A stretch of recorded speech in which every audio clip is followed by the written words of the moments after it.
The young and the restless spoilers in the ever-twisting narrative of Genoa City, an enigmatic plot has begun to unfold, sending shockwaves through both the characters on screen and the fervent fanbase who have followed their every move for decades. Rumors swirl around a mysterious directive, an order given to Phyllis and Sharon to deliberately distort their voices during a clandestine conversation. However, as events progress, it becomes evident that this is no ordinary act of misdirection. For Phyllis, this order is imbued with personal familiarity, a hint that the mastermind behind these bizarre instructions is someone from her past. In a daring twist of strategy, she deliberately prolongs his forced dialogue, using his very own words as ammunition to unmask the truth. The unfolding mystery the plot thickens as whispers circulate among the shadowy corridors of Genoa City. Many believe that Michael is at the helm of this dangerous game. According to the grapevine, Michael, a character known for his calculated and measured demeanor, has been secretly orchestrating a series of events aimed at destabilizing the established order. Although the rumor lacks concrete evidence and is largely dismissed by insiders as a wild conjecture, it carries enough weight to make fans scrutinize every modulated inflection of voice they hear. Some viewers are convinced that Michael's unmistakable vocal cadence can be detected amidst the cacophony of manipulated sounds, suggesting that he is, in fact, involved in activities far removed from his typical calculated self. Yet, those who truly know Michael argue that such reckless behavior is entirely out of character. Michael, ever the embodiment of control and precision, would never commit an act so blatantly self-destructive. This paradox only deepens the mystery. If not Michael, then who? The answer, as dangerous as it is unexpected, seems to lie in the formidable presence of Victor. Victor's shadow and the twisted game Victor, whose reputation for ruthless ambition and cunning strategy is legendary in Genoa City, has been observed drawing unerringly close to Michael in recent times. Their newfound camaraderie, or perhaps a more sinister alliance, has fueled speculation that Victor may have orchestrated the entire fiasco. Some insiders whisper that Victor's objective is nothing short of staging a kidnapping, a high-stakes maneuver designed to cast suspicion on a scapegoat, thereby diverting attention from his own Machiavellian schemes. The idea of a staged abduction, manipulated by voices and veiled orders, is the perfect ploy for someone with Victor's appetite for control and drama. In this convoluted narrative, the role of Phyllis becomes increasingly pivotal. With her keen instincts and intimate knowledge of the hidden players in Genoa City, she senses that the voice she has recognized is more than just a random command. Realizing the potential ramifications of letting this information slip, Phyllis turns the tables on her enigmatic interlocutor. By coaxing him to reveal more than he intends, she sets in motion a chain of events that may ultimately expose the underlying betrayal. It is a calculated risk, a gambit that could either unmask the puppet master or plunge the city into further chaos.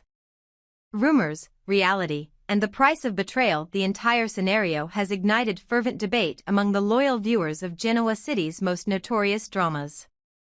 While the rumor that Michael is the architect of this dissonant conspiracy persists, the intricacies of the plot hint at a far more elaborate scheme.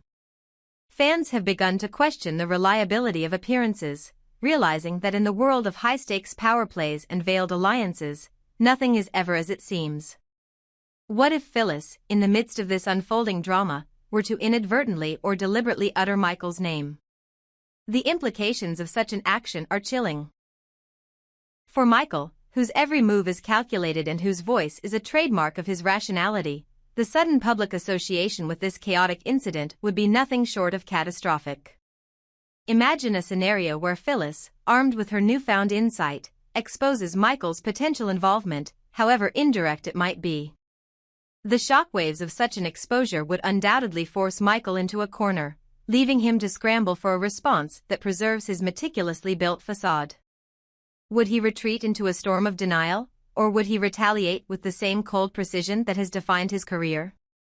The answer remains shrouded in uncertainty, leaving fans to ponder the true nature of loyalty and betrayal in the intricate game of power. The psychological warfare at play, the manipulation of voices, both literal and metaphorical, serves as a poignant metaphor for the broader theme of deception and control in Genoa City. By distorting their voices, Phyllis and Sharon are not merely altering the sound waves, they are symbolically subverting the narratives that have been carefully constructed over years of personal and political intrigue. This act of deliberate distortion is a calculated rebellion against the established order, a means of reclaiming agency in a world where every word can be weaponized. Victor's potential role in orchestrating such an elaborate charade further complicates the moral landscape. If indeed he is behind this perilous game, then his actions force a reckoning with the very essence of trust and power. His closeness with Michael, a figure typically associated with stability and rationality, adds an additional layer of complexity. It suggests that the forces at play in Genoa City are not simply the product of individual ambition but are the result of intricate alliances and long-buried grudges that continue to shape the destiny of its inhabitants. A glimpse into the future as the narrative hurtles toward an uncertain climax, the looming question remains: what will be the fallout once Phyllis finally unveils the true orchestrator behind the distorted voices? The potential for an explosive revelation has never been greater. Will Victor's machinations succeed in framing an unsuspecting individual, or will the truth emerge from the carefully spun web of lies and half-truths? And most importantly, how will Michael, if implicated by association, navigate the treacherous waters of public perception and personal honor? One thing is certain: in a world where every whispered command carries the weight of destiny, the characters of Genoa City are on the brink of a dramatic transformation. As Phyllis continues her covert investigation and the voices, both manipulated and authentic, echo through the corridors of power, the stage is set for a showdown that promises to redefine alliances and rewrite the rules of engagement.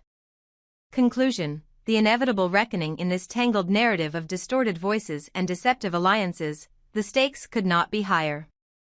Each character's move is fraught with the potential for both redemption and ruin. The rumors linking Michael to this dangerous game, though largely unsubstantiated, have already begun to erode the carefully constructed barriers between friend and foe. With Victor's shadow looming large and the possibility of a staged kidnapping engineered to misdirect blame, Genoa City stands at the precipice of a monumental crisis. Phyllis's determination to unearth the truth, her ability to detect subtle cues in the voices that surround her, may well be the catalyst that exposes the dark underbelly of power and manipulation in the city. As she maneuvers through a labyrinth of lies and half-truths, the consequences of her actions will ripple across the lives of everyone involved. Will the revelation of Michael's name serve as the tipping point, forcing him to confront the consequences of this treacherous game? Or will it further entrench the machinations of Victor, leaving the innocent to bear the brunt of the fallout? The answers lie hidden in the whispers of Genoa City's most secretive corridors, waiting for the moment when truth and deception collide in a dramatic explosion of revelation and retribution. Only time will tell if justice, or perhaps a more sinister agenda, will prevail in the end. In the shadowed corridors of Genoa City, where secrets and schemes are woven into the very fabric of everyday life, one woman's keen intellect has once again pierced the veil of deception. Phyllis, known for her razor-sharp intuition and unyielding determination, has uncovered yet another layer of a tangled conspiracy that threatens to upend the delicate balance of power among the city's most influential figures. Her insights, drawn from years of navigating the treacherous waters of personal vendettas and corporate warfare, have brought to light a chilling scenario, a plot involving kidnapping and veiled threats that has the potential to shatter long-standing alliances. The situation came to a head when an ominous directive was issued, one that ordered both Phyllis and Sharon to deliberately distort their voices. While on the surface this might have seemed like a mere exercise in misdirection, Phyllis's seasoned instincts immediately detected a deeper, more sinister motive behind the act. It wasn't just an arbitrary command, it was a calculated move meant to control the narrative, to force someone into revealing their true identity. And as the plan unfolded, it became clear that this was no random twist of fate. The unmistakable voice behind the command was intended to sow confusion and fear, a move that could only be orchestrated by someone with a profound understanding of both manipulation and power. In a moment of defiant clarity, Phyllis, with her inimitable poise and intelligence, confronted the situation head-on. If Michael is the kidnapper, she declared with measured intensity, then come out and show yourself. Stop evading the truth. Her voice rang out not merely as an accusation, but as a challenge, a call for accountability that reverberated through the tense silence that followed. The stakes were high. If the man behind this ruse could be identified, perhaps the cycle of deceit could finally be broken. Phyllis's words were laced with both urgency and an underlying promise of forgiveness. Sharon and I will forgive you, and we won't breathe a word of this to anyone, she added, attempting to offer an olive branch in exchange for the truth. These threats, firm yet surprisingly compassionate, momentarily silenced the unknown orchestrator. In that brief pause, the room was filled with a palpable tension, a silence heavy with implications. It was as if the very air had shifted, charged with the potential for both redemption and retribution. Phyllis's bold challenge not only affirmed her suspicions but also underscored the principle that even the most convoluted plots could not escape the light of truth. Her confidence, born of years of navigating the dark undercurrents of Genoa City, left no doubt that she had seen through the charade. Her intuition had led her to a crossroads where every word carried the weight of destiny. Yet, the unfolding drama did not leave Sharon unaffected. Her fury was a force unto itself, born from a deep-seated sense of betrayal and injustice. Why would Michael resort to kidnapping, she demanded, her voice trembling with anger and hurt. What have we done to deserve such treatment? Sharon's outburst was more than a question, it was an indictment of the entire scheme. Her righteous indignation resonated with those who had long felt trapped in a web of manipulation and control. For Sharon, the notion that someone she once trusted could be capable of such cruelty was both unfathomable and deeply personal. In that moment, her anger was not just for herself, but for all who had ever been wronged by a system where loyalty was often sacrificed at the altar of ambition.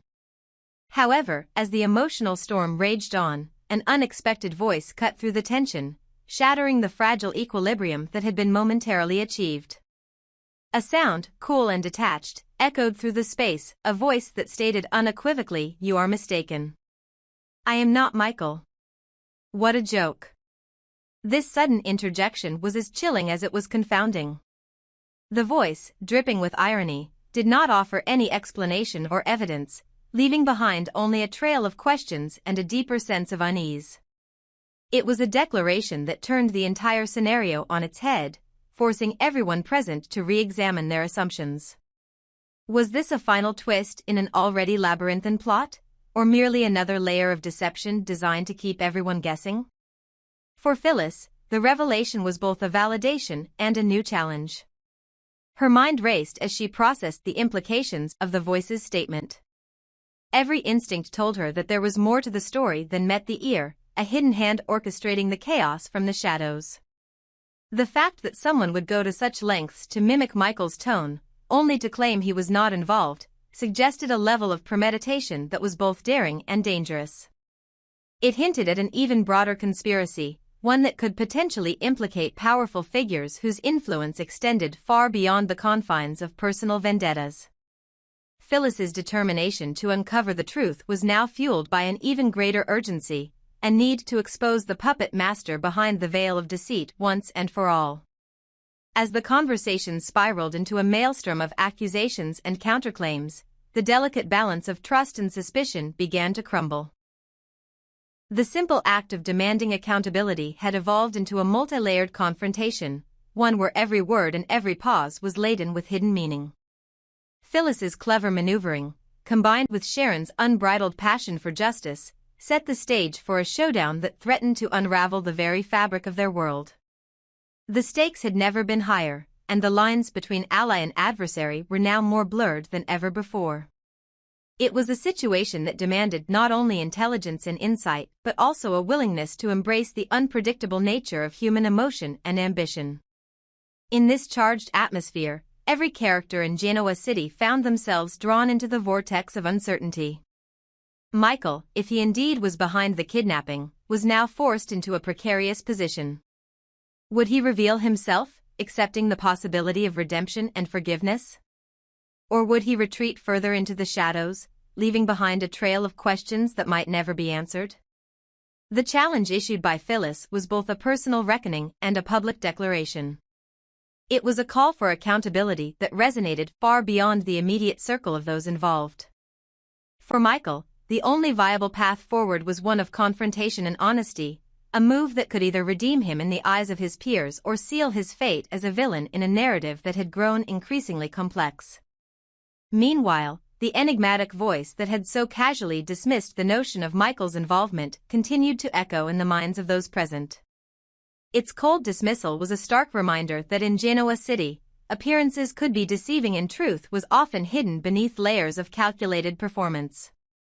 What began as a simple demand for accountability had morphed into an existential challenge, a question of identity, loyalty, and the nature of power itself. The very idea that someone could manipulate voices, orchestrate events from behind a mask of anonymity, and then laugh off the accusations as if they were nothing more than a cruel joke, was both disturbing and fascinating. It underscored a fundamental truth about this world, that the game of power was never played by the rules, and that every move was subject to sudden reversals and unforeseen consequences. As the days turned into nights and the tension in Genoa City mounted, Phyllis's resolve only grew stronger.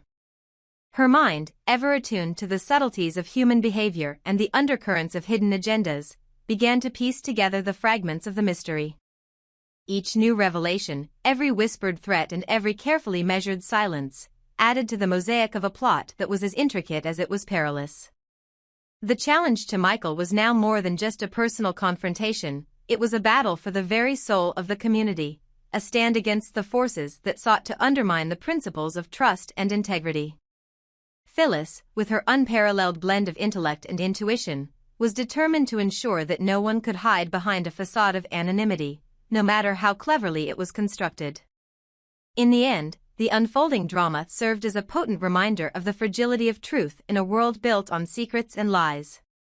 Phyllis's unwavering demand for accountability, her fearless confrontation of the unknown, and her readiness to forgive even in the face of betrayal, highlighted the enduring power of integrity and insight.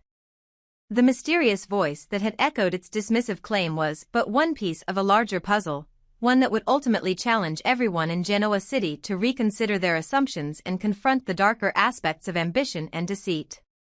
As the final act of this chapter in Genoa City's storied saga draws near, the question remains, who is truly behind the veil of manipulation, and what will be the cost of exposing the truth? Phyllis stands at the forefront of this battle, a beacon of clarity in a world awash with uncertainty.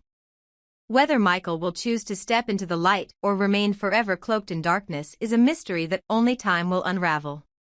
But one thing is certain, Phyllis's brilliance and unwavering determination will continue to illuminate the path forward, challenging every falsehood and every hidden threat that dares to emerge from the shadows.